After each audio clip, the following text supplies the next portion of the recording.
नीति या आस्था नहीं दिखाई दे, सिर्फ और सिर्फ राजनीति दिखाई दे। പ്രതിഷ്ഠാ ചടങ്ങല്ല, രാഷ്ട്രീയ പരിപാടിയാണെന്നാണ് കോൺഗ്രസിന്റെ വിമർശനം. അത് അസ്ഥാനത്തുമല്ല. പ്രതിഷ്ഠാ സമയത്ത് ശ്രീകോവിലിൽ പ്രവേശനം അനുവദിച്ചിട്ടുള്ള 5 പേരിൽ ഒരാൾക്ക് മാത്രമാണ് രാഷ്ട്രീയ പശ്ചാത്തലം ഇല്ലാത്തത്. രാമക്ഷേത്ര പൂജാരിയാണ് ആ വ്യക്തി. മറ്റ് 4 പേർ പ്രധാനമന്ത്രി നരേന്ദ്രമോദി, RSS മേധാവി മോഹൻ ഭാഗവത്, മുഖ്യമന്ത്രി യോഗി ആദിത്യനാഥ്, ഗവർണർ ആനന്ദിബെൻ പട്ടേൽ എന്നിവരാണ്. ഭരണകൂടത്തിന്റെ പരിപാടിയല്ലെങ്കിൽ പിന്നെ മറ്റെന്താണിത്? ഇത് തന്നെയാണ് പുരി മഠാധിപതി നിശ്ചലാനന്ദ സരസ്വതിയും ചൂണ്ടിക്കാട്ടുന്നത്. मोदी जी लोकार्पण करेंगे, मूर्ति का स्पर्श करेंगे और मैं वहाँ ताली बजा के जय जय करूँगा क्या? मुझे पद नहीं, पद तो सबसे बड़ा प्राप्ति है, मुझे श्रेय नहीं चाहिए, लेकिन थोड़ा आप विचार कीजिए धर्माचार्य वहाँ क्या रही है? जो माने योगी भी हो गए मोदी जी, योगासन भी सिखाते हैं, धार्मिक क्षेत्र में भी हस्तक्षेप कर ही रहे हैं, तो वहाँ जाके शंकराचार्य ताली बजाएंगे, वो अधिक से अधिक यूँ वो कर लेंगे और क्या करेंगे? वैसे लोग जो होते हैं ना बड़े धनी, वो कैसे प्रणाम करते हैं मालूम? ऐसे मोदी जी अधिक से अधिक क्यों कर देंगे? नहीं तो संतों की ओर देखेंगे भी नहीं। तो मुझे अपने पद की महिमा, अभिमान की बात नहीं है, मुझे अपने पद की गरिमा का ध्यान है. പുരി മഠാധിപതി മാത്രമല്ല ശക്തമായ നിലപാട് ഈ വിഷയത്തിൽ എടുത്തിട്ടുള്ളത്. ഉത്തരാഖണ്ഡിലെ ജ്യോതിർ മഠാധിപതിയുടെ നിലപാടും നിശ്ചലാനന്ദ സരസ്വതിയിൽ നിന്ന് വ്യത്യസ്തമായിരുന്നില്ല.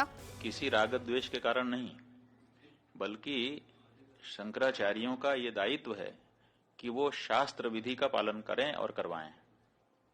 अब वहां पर शास्त्र विधि की उपेक्षा हो रही है. सबसे पहली उपेक्षा क्या है कि मंदिर अभी पूरा बना नहीं और प्रतिष्ठा की जा रही है. कोई ऐसी परिस्थिति नहीं है कि अपने को अचानक कर देना पड़े. ये हमको कहना ही पड़ेगा पूछे जाने पर कि ये ठीक नहीं है. अब यही हम कह रहे हैं तो हमको कहा जा रहा है कि ये लोग तो विरोधी हैं, एंटी मोदी हैं. इसमें एंटी मोदी की क्या बात है? हम एंटी मोदी नहीं है, लेकिन हम एंटी धर्मशास्त्र भी नहीं होना चाहते. धर्मशास्त्र के अकॉर्डिंग ही हम स्वयं चलना चाहेंगे और अपनी जनता को भी चलाना चाहेंगे, क्योंकि हमको धर्मशास्त्र से पुण्य पाप का बोध होता है. राम है ये किसने हमको बताया? ഇവർക്ക് പുറമെ മറ്റ് 2 ശങ്കരാചാര്യ മഠാധിപതിമാരും അയോധ്യ പ്രതിഷ്ഠാ ചടങ്ങിൽ പങ്കെടുക്കില്ല. പുരി ജ്യോതിർ മഠാധിപതിമാരെ പോലെ ശക്തമായ വിയോജിപ്പൊന്നും ദ്വാരക ശൃംഗേരി മഠാധിപതിമാർക്ക് ഇല്ല. ചടങ്ങിനോടുള്ള അതൃപ്തി കാരണമാണ് ഇവർ വിട്ടുനിൽക്കുന്നതെന്ന വാർത്തകൾ സജീവമായതോടെ അവയെ തള്ളി നിലപാടിൽ വ്യക്തത വരുത്തുകയും ചെയ്തു. പക്ഷേ അപ്പോഴും 4 പേർ പങ്കെടുക്കുന്നില്ല എന്ന യാഥാർത്ഥ്യം മാറ്റി നിർത്താനാകില്ല. ഇന്ത്യയിലെ സനാതന ധർമ്മത്തിന്റെ പ്രധാന ഭാഗമാണ് ശങ്കരാചാര്യരും അദ്ദേഹം സ്ഥാപിച്ച മഠങ്ങളും. उसकी एक तौर तरीका होता है, विधि विधान होता है, धर्मशास्त्र होते हैं. क्या ये कार्यक्रम धार्मिक है? अगर ये कार्यक्रम धार्मिक है तो क्या विधि विधान से हो रहा है, धर्मशास्त्र से कुछ किया जा रहा है? अगर यह कार्यक्रम धार्मिक है तो शंकराचार्य, चारों पीठों के हमारे शंकराचार्य, क्या उनकी सलाह से, उनकी देखरेख से इस कार्यक्रम का स्वरूप तय किया जा रहा है? चारों शंकराचार्य, चारों पीठ स्पष्ट रूप से कह चुके हैं कि एक अधूरे मंदिर की प्राण प्रतिष्ठापन नहीं की जा सकती. अगर यह कार्यक्रम धार्मिक नहीं है तो यह कार्यक्रम राजनैतिक है. पूरा एक संघ, पूरा एक संगठन अपने आप को मेरे धर्म का ठेकेदार बनाकर बैठा हो और विधि विधान में उनका विश्वास न हो, पूरी की पूरी इनकी आईटी सेल चारों पीठों के शंकराचार्यों के खिलाफ एक मुहिम छेड़कर रहे. കോൺഗ്രസിനെ സംബന്ധിച്ചിടത്തോളം ഇത് തങ്ങളുടെ നിലപാടിനെ കുറിച്ച് ചർച്ചകൾ മറയ്ക്കാനായി ലഭിച്ച വിഷയമാണ്. ഇന്ത്യയിലെ ഹിന്ദുമതത്തിന്റെയും സനാതന ധർമ്മത്തിന്റെയും പ്രധാന കേന്ദ്രമായ ശങ്കരാചാര്യ മഠങ്ങളുടെ അധിപതിമാർ പങ്കെടുക്കാത്ത ചടങ്ങിൽ കോൺഗ്രസ് പങ്കെടുക്കാതിരിക്കുന്നത് തെറ്റായി വ്യാഖ്യാനിക്കാനാകില്ല. അതുമാത്രമല്ല, അയോധ്യയിലേത് രാഷ്ട്രീയ പരിപാടിയാണെന്ന വിമർശനം BJPയെയും RSSനെയും ഈ അവസരത്തിൽ വല്ലാതെ നോവിക്കുമെന്നുള്ളത് ഉറപ്പാണ്. ഇതിനെ എത്ര മറച്ചുവെക്കാൻ ശ്രമിച്ചാലും സാധിക്കുകയുമില്ല. അതിനാൽ തന്നെ അയോധ്യ ഇന്ത്യ മുന്നണിയുടെ പിളർപ്പിലേക്കുള്ള വിഷയമാകുമെന്ന വാദങ്ങളും അപ്രസക്തമാവുകയാണ്. CPM, CPI, RJD, DMK, Trinamool Congress, NCP, Shiv Sena, Uddhav, Balasaheb Thackeray party എന്നിവർ നേരത്തെ തന്നെ പ്രതിഷ്ഠാ ചടങ്ങിൽ പങ്കെടുക്കില്ല എന്ന് വ്യക്തമാക്കിയവരാണ്. ഇതിൽ CPM, CPI, RJD, DMK എന്നിവർക്ക് പണ്ട് മുതലേ രാമക്ഷേത്ര വിഷയത്തിൽ ഒരേ നിലപാടാണ് ഉണ്ടായിരുന്നത്. അവരെ സംബന്ധിച്ച് തീരുമാനം വോട്ട് ബാങ്കിനെ ബാധിക്കുകയുമില്ല. എന്നാൽ സമാജ്വാദിയെയും RLDയെയും സംബന്ധിച്ച് ക്ഷേത്രത്തിലെ നിലപാട് നിർണായകമാണ്. വിശ്വ ഹിന്ദു പരിഷത്ത് വർക്കിംഗ് പ്രസിഡന്റ് അലോക് കുമാർ കഴിഞ്ഞ ദിവസം അഖിലേഷ് യാദവിന് ക്ഷണക്കത്ത് അയച്ചിരുന്നു. എന്നാൽ ഇദ്ദേഹവുമായി തനിക്ക് പരിചയമില്ലെന്നും അപരിചിതരുടെ ക്ഷണം സ്വീകരിക്കില്ലെന്നും അഖിലേഷ് യാദവ് പറഞ്ഞു. ക്ഷേത്ര സമിതിയുടെ ക്ഷണം ലഭിച്ചാൽ പോകുമോ എന്നുള്ളതിൽ അഖിലേഷ് ഇതുവരെയും നിലപാട് വ്യക്തമാക്കിയിട്ടുമില്ല. അതേസമയം രാമക്ഷേത്രത്തിന് അഭിവാദ്യം അർപ്പിച്ച് സമാജ്വാദി പാർട്ടിയുടെ പേരിൽ ഫ്ലക്സ് ബോർഡുകൾ UPയിൽ പ്രത്യക്ഷപ്പെട്ടിട്ടുണ്ട്. ക്ഷണം ലഭിച്ചാൽ പോകുമെന്നായിരുന്നു JDUവിന്റെ നിലപാട്. പ്രതിഷ്ഠാ ചടങ്ങിൽ പോകാൻ ആഗ്രഹമുള്ള കെജ്രിവാളിനാകട്ടെ ക്ഷണവും ലഭിച്ചിട്ടില്ല.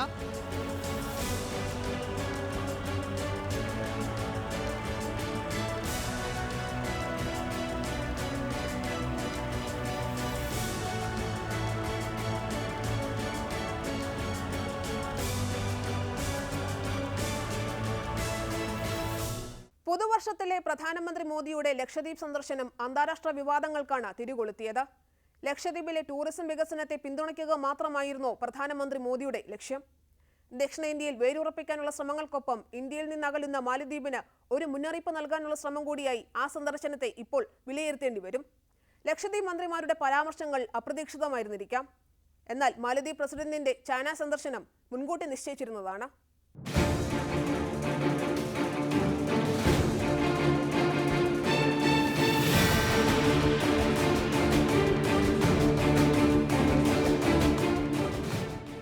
അന്താരാഷ്ട്ര വേദികളിലടക്കം ഇന്ത്യക്ക് വിശ്വസിക്കാവുന്ന അയൽക്കാരനായിരുന്നു മാലദ്വീപ്. എന്നാൽ മുഹമ്മദ് മുയ്സു പ്രസിഡന്റായതു മുതൽ ഇതിന് മാറ്റം വന്നു തുടങ്ങി. മുയ്സുവിന്റെ തെരഞ്ഞെടുപ്പ് പ്രചാരണത്തിലടക്കം ഉപയോഗിച്ച പ്രധാന മുദ്രാവാക്യമാണ് ഇന്ത്യ ഔട്ട് എന്നത്. ഇന്ത്യ ഔട്ട് എന്നതുകൊണ്ട് മുയ്സു പരസ്യമായി പറഞ്ഞത് ഇന്ത്യൻ സൈനികരെ മാലദ്വീപിൽ നിന്ന് പുറത്താക്കുക, ഇന്ത്യൻ ഇടപെടലുകൾ കുറയ്ക്കുക. മുയ്സു ആയിരുന്നില്ല മാലദ്വീപിൽ ഇന്ത്യ വിരോധത്തിന് തുടക്കം വിട്ടത്. 2013 മുതൽ 2018 വരെ പ്രസിഡന്റായിരുന്ന അബ്ദുള്ള യമീന്റെ കാലത്താണ് മാലദ്വീപ് ആദ്യമായി ചൈനയോടടുക്കാൻ തുടങ്ങിയത്.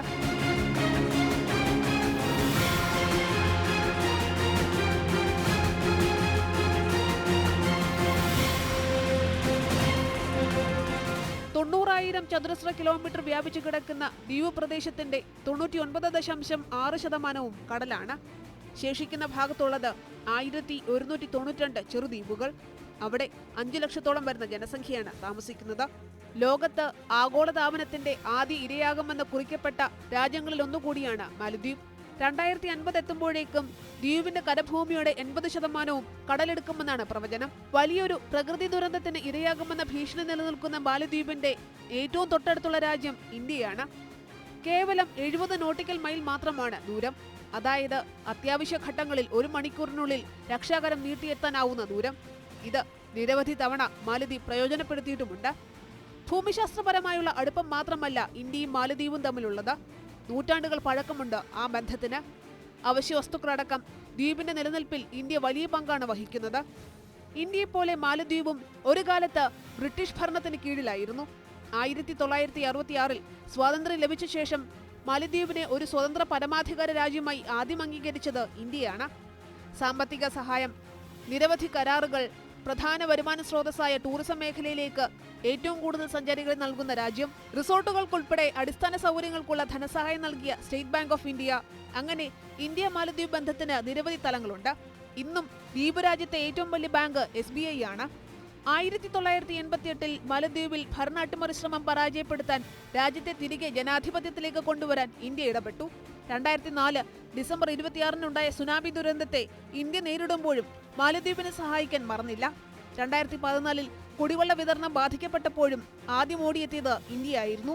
കോവിഡ് കാലത്ത് മാലദ്വീപിൽ നിന്നുള്ളവരെ ചൈനയിൽ നിന്നടക്കം നാട്ടിലെത്തിക്കാനും വാക്സിൻ നൽകാനുമെല്ലാം മുൻനിരയിൽ നിന്നത് ഇന്ത്യയായിരുന്നു. അങ്ങനെ ബന്ധമുള്ള രാജ്യത്താണ് ഇന്ത്യ വിരുദ്ധ മുദ്രാവാക്യം വിളിക്കുന്ന ഒരു നേതാവ് പ്രസിഡന്റ് ആകുന്നത്.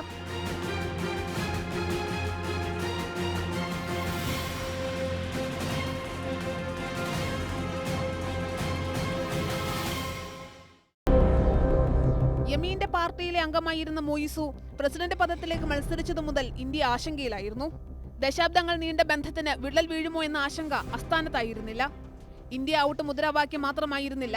മാലദ്വീപിൽ അധികാരത്തിലെത്തുന്നവർ ആദ്യം ഡൽഹിയിലെത്തി കൂടിക്കാഴ്ച നടത്തുന്ന പതിവ് ഉപേക്ഷിച്ച് മുയിസു ആദ്യം പോയത് ബീജിംഗിലേക്കാണ്.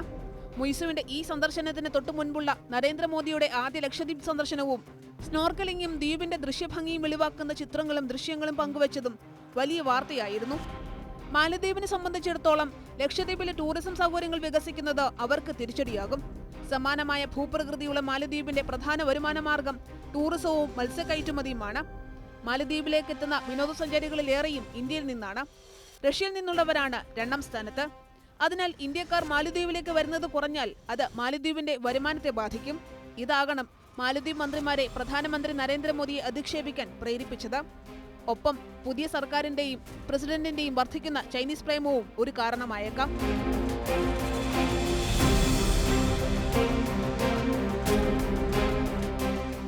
മന്ത്രിമാരുടെ അധിക്ഷേപ പരാമർശങ്ങൾ മാലദ്വീപിന് വലിയ തിരിച്ചടിയാണ് നൽകിയത്. നിരവധി ഇന്ത്യക്കാരാണ് ഇപ്പോൾ മാലദ്വീപിലേക്കുള്ള സന്ദർശനം റദ്ദാക്കിയത്. മോദിയെ അധിക്ഷേപിച്ചതിന് മാപ്പ് പറഞ്ഞ് കുറ്റക്കാരായ മന്ത്രിമാരെ മുയിസുവിന് പുറത്താക്കേണ്ടി വന്നു. തൊട്ടു പിന്നാലെ ബീജിംഗിലെത്തി ചൈനയോട് സാമ്പത്തിക സഹായവും തേടി.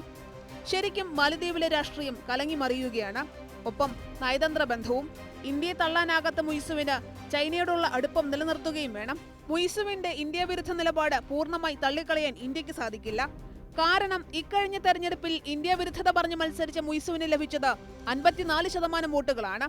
ഇത് സൂചിപ്പിക്കുന്നത് ഇന്ത്യക്കെതിരായ ശക്തമായ വികാരം ആ ദ്വീപ് രാഷ്ട്രത്തിൽ ഉണ്ടെന്ന് തന്നെയാണ്. ഇന്ത്യ തങ്ങളുടെ കാര്യത്തിൽ അനിയന്ത്രിതമായി കൈകടത്തുന്നു. ഇന്ത്യൻ സൈന്യത്തിന് താവളം നൽകുന്നതിലൂടെ രാജ്യത്തിന്റെ പരമാധികാരത്തെ അടിയറ വയ്ക്കുകയാണെന്ന വാദങ്ങളാണ് ശക്തമാകുന്നത്. എന്തിനാണ് ഇന്ത്യ സൈന്യത്തെ മാലദ്വീപിൽ നിയോഗിച്ചത്? 2009 തീവ്രവാദ ശക്തികൾ ദ്വീപിൽ പിടിമുറുക്കുന്നുവെന്ന ഭീതിയിൽ മാലദ്വീപ് ഭരണകൂടമാണ് സഹായത്തിനായി ഇന്ത്യയെ സമീപിച്ചത്. സമുദ്ര നിരീക്ഷണം, തെരച്ചിൽ, രക്ഷാപ്രവർത്തനം, വൈദ്യസഹായം എന്നീ കാര്യങ്ങളിൽ മാലദ്വീപിനെ സഹായിക്കുന്നതിനായി ഇന്ത്യ കരാർ ഒപ്പിട്ടു. 2 ഹെലികോപ്റ്ററുകളും നൽകി. ഈ 2 ഹെലികോപ്റ്ററുകളുടെ പ്രവർത്തനങ്ങൾക്കായാണ് 77 ഇന്ത്യൻ സൈനികർ മാലദ്വീപിൽ തങ്ങുന്നത്. അല്ലാതെ മാലദ്വീപിന്റെ പരമാധികാരത്തെ ചോദ്യം ചെയ്യാനല്ല.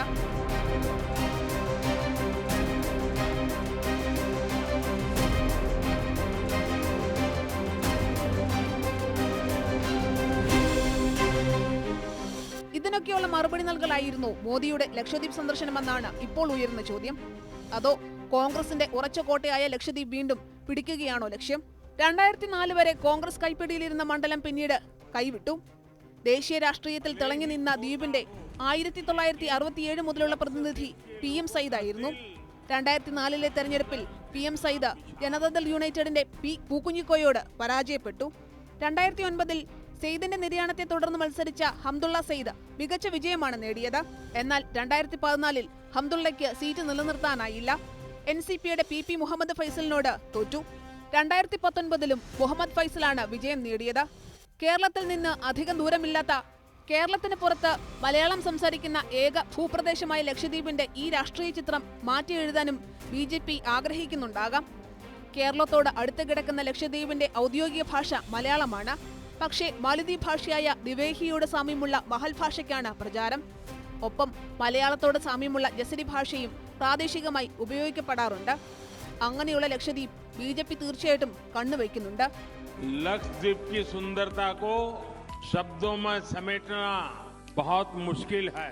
जो लोग दुनिया के अलग अलग देशों के द्वीपों को देखने जाना चाहते हैं, वहां के समंदर से अभिभूत है, उनसे मेरा आग्रह है कि वो पहले लक्षद्वीप आकर जरूर देखें।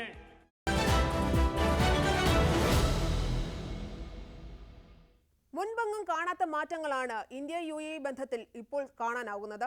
പ്രത്യേകിച്ച് 2ാം മോദി സർക്കാർ അധികാരമേറ്റ ശേഷം പ്രധാനമന്ത്രി നരേന്ദ്രമോദിയും UAE ഭരണാധികാരി മുഹമ്മദ് ബിൻ സായിദ് അൽ നഹ്യാനും തമ്മിലുള്ള ബന്ധം തന്നെയാണ് അതിൽ എടുത്തു പറയേണ്ടത്.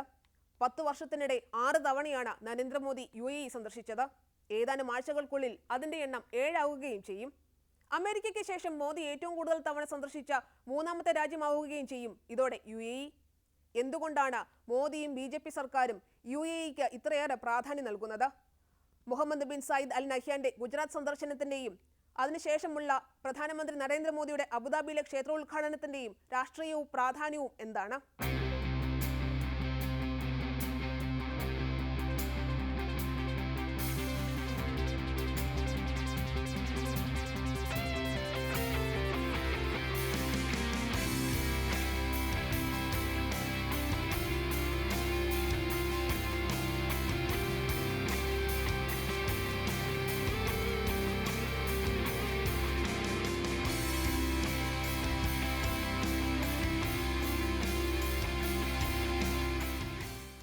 അസംസ്കൃത എണ്ണ കയറ്റുമതിയിലൂടെ സമ്പന്നമായ ചരിത്രമാണ് ഗൾഫ് രാജ്യങ്ങൾക്കുള്ളത്. അങ്ങനെയുള്ള ഗൾഫ് മേഖലയുടെ തലപ്പത്തുള്ള രാജ്യമാണ് UAE. സമ്പദ് വ്യവസ്ഥ കൊണ്ടും ഭരണത്തിലെ സ്ഥിരത കൊണ്ടും നേടിയെടുത്ത പ്രമാണിത്വമാണ് അത്. മറ്റ് ഗൾഫ് രാജ്യങ്ങൾക്ക് അത് അവകാശപ്പെടാനാകില്ല. അതിനാൽ തന്നെ ഗൾഫ് മേഖലയിലെ നയതന്ത്ര ബന്ധത്തിൽ എല്ലാ രാജ്യങ്ങളും മുൻതൂക്കം നൽകുന്നത് UAEക്ക് തന്നെയാണ്. അതുതന്നെയാകണം നരേന്ദ്രമോദിയെ 6 തവണ UAE സന്ദർശിക്കാൻ പ്രേരിപ്പിച്ചത്. പ്രധാനമന്ത്രി നരേന്ദ്രമോദിയുടെ 2015 സന്ദർശനത്തോടെയാണ് ഇന്ത്യ-UAE ബന്ധം കൂടുതൽ ശക്തമായത്. അധികാരത്തിലേറി 1 വർഷം പൂർത്തിയായതിന് പിന്നാലെയുള്ള മോദിയുടെ സന്ദർശനം പല ലക്ഷ്യങ്ങളോടെയുള്ളതായിരുന്നു. ഹിന്ദുത്വത്തെ പിന്തുണയ്ക്കുന്ന ഒരു രാഷ്ട്രീയ പാർട്ടിയുടെ സർക്കാർ അധികാരത്തിൽ വരുമ്പോൾ ഇസ്ലാമിക രാഷ്ട്രങ്ങൾ പാലിച്ചേക്കാവുന്ന മുൻവിധികൾ ഒഴിവാക്കി നയതന്ത്ര ബന്ധം കൂടുതൽ ഊഷ്മളമാക്കുക എന്നതായിരുന്നു പ്രധാന ലക്ഷ്യം. ഓരോ വർഷവും ഇത് മെച്ചപ്പെടുത്തുന്നതിൽ 1ഉം 2ഉം മോദി സർക്കാരുകൾ പരിശ്രമിക്കുകയും ചെയ്തു. ഇതിന്റെ ഭാഗമാണ് 2023 ബ്രിക്സ് ഉച്ചകോടിയിൽ ഗൾഫ് രാഷ്ട്രങ്ങളെ കൂടി ബ്രിക്സിന്റെ ഭാഗമാക്കാനുള്ള തീരുമാനമെടുത്തത്. ഇന്ത്യ ആതിഥേയത്വം വഹിച്ച ആ ബ്രിക്സ് ഉച്ചകോടിയിലൂടെ UAEയുമായുള്ള ബന്ധം ബഹുമുഖ തലത്തിലേക്ക് കടന്നു. ഇതിന്റെ പ്രതിഫലനമാണ് വൈബ്രന്റ് ഗുജറാത്ത് എന്ന ഉച്ചകോടിയിലേക്ക് മുഹമ്മദ് ബിൻ സായിദ് അൽ നഹ്യാനെ ക്ഷണിക്കാൻ ഇടയാക്കിയത്. ക്ഷണം മാത്രമായിരുന്നില്ല. പണ്ട് ബരാക് ഒബാമയും ഷീ ജിൻപിങ്ങും ട്രംപും വന്നുപോയതിന് സമാനമായാണ് അൽ നഹ്യാനെ അഹമ്മദാബാദിലേക്ക് സ്വീകരിച്ചത്. ഇരു നേതാക്കളും തുറന്ന വാഹനത്തിൽ റോഡ് ഷോയിലും പങ്കെടുത്തു.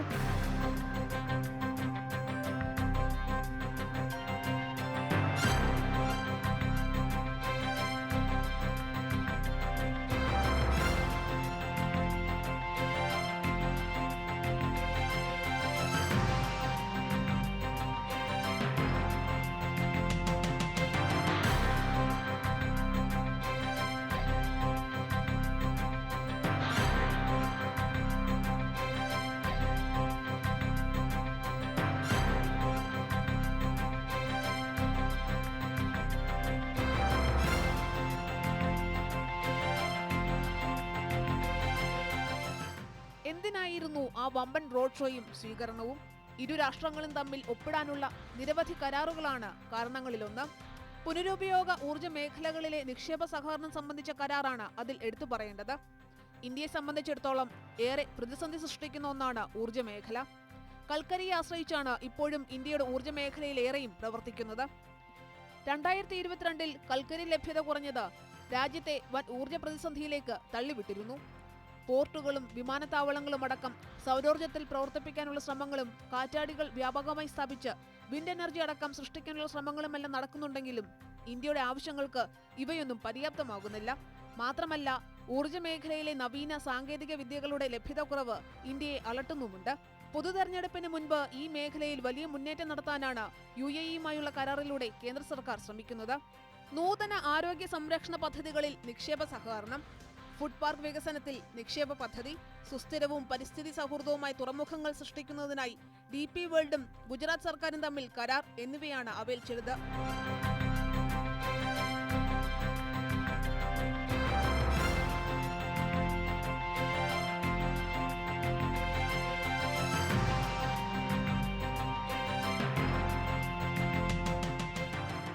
നേരത്തെ പ്രധാനമന്ത്രി നരേന്ദ്രമോദിയുടെ UAE സന്ദർശനത്തിന്റെ കണക്കുകൾ പരാമർശിച്ചിരുന്നു.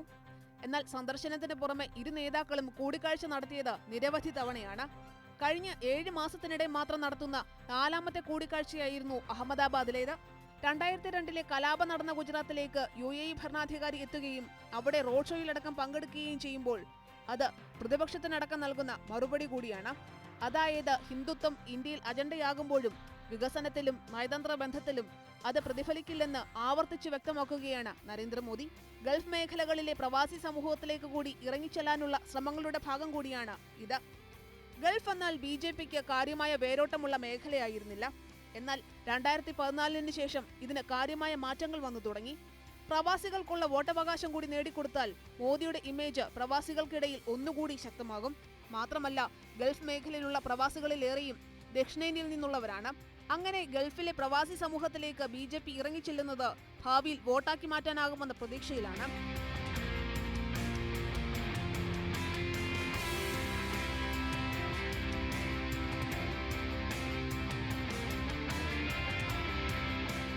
അൽ നഹ്യാൻ എന്ന ഭരണാധികാരിയെ സഹോദരൻ എന്നാണ് പ്രധാനമന്ത്രി നരേന്ദ്രമോദി വിശേഷിപ്പിക്കുന്നത്. അത് ഇരുവരും തമ്മിലുള്ള ബന്ധത്തിന്റെ വെളിപ്പെടുത്തൽ കൂടിയാണ്. തലസ്ഥാനമായ അബുദാബിയിൽ ക്ഷേത്രം പണിയാൻ Mohammed bin Zayed Al Nahyan അനുമതി നൽകിയതും സ്ഥലം അനുവദിച്ചതും അതിന്റെ സാക്ഷ്യമാണ്. ഈ ക്ഷേത്രം ഉദ്ഘാടനം ചെയ്യുന്നതാകട്ടെ പ്രധാനമന്ത്രി നരേന്ദ്രമോദിയും. അതായത് 8 മാസത്തിനിടെ ഇരു നേതാക്കളും തമ്മിലുള്ള 5ാമത്തെ കൂടിക്കാഴ്ചയാകും അത്. അടുത്ത കാലത്ത് പ്രധാനമന്ത്രി ഏറ്റവും കൂടുതൽ തവണ കൂടിക്കാഴ്ച നടത്തിയ മറ്റൊരു രാഷ്ട്രത്തലവൻ വേറെ ഉണ്ടാകില്ല. ഇന്ത്യ 360 ഇവിടെ പൂർണ്ണമാകുന്നു. വീണ്ടും കാണും വരെ നന്ദി, നമസ്കാരം.